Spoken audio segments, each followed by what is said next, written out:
Carfentanil is being mixed inside heroin all across New York City, including this Mount Hope apartment complex where 3 people were arrested for selling 100 grams of that deadly drug. This is a drug that's so strong, so dangerous that it's used to tranquilize elephants. The DEA is saying they have to put a stop to this now before it gets much worse. Special agent in charge James Hunt is used to taking down major drug traffickers, whether gang members or cartel. We met with him exclusively inside the DEA's Northeast Regional Drug Lab. And it's not uncommon to walk in here and see stuff like this. So what are we looking at here? Well, these 2 bags, the whitish powder, that's fentanyl. Okay. The 2 bags here with tan color is heroin. That's heroin, pretty pure, uncut. Fentanyl is a painkiller, 30 to 50 times stronger than heroin. Carfentanil, even deadlier. Carfentanil, which is 100 times more powerful than fentanyl alone. And that is why we're seeing the number of overdose deaths in the United States right now.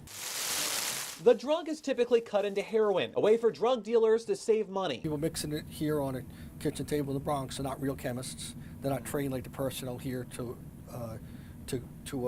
determine what's in it, and a lot of times they're putting too much in and killing the user. At the drug lab, they're used to testing and analyzing drugs like heroin. But every so often, a new drug is cut into the already deadly opiate, and its effects ripple through communities in New York. The chemists who are assigned here, they analyze them, determine what's in them, the purity, and it gets really ready for court, for prosecutions. A lot of times the chemists will have to testify to what the drug was that agents or officers seized and its purity.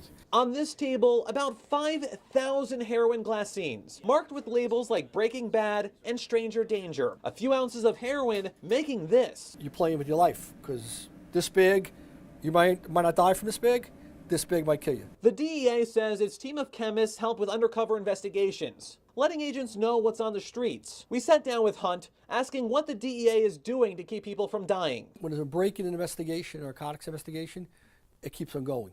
There's no break to go home. He tells us narcotics officers need to handle these new drugs differently, telling us carfentanil and other drugs cut into heroin change the way they bust traffickers. With fentanyl and carfentanil, there's a real physical danger with the product itself.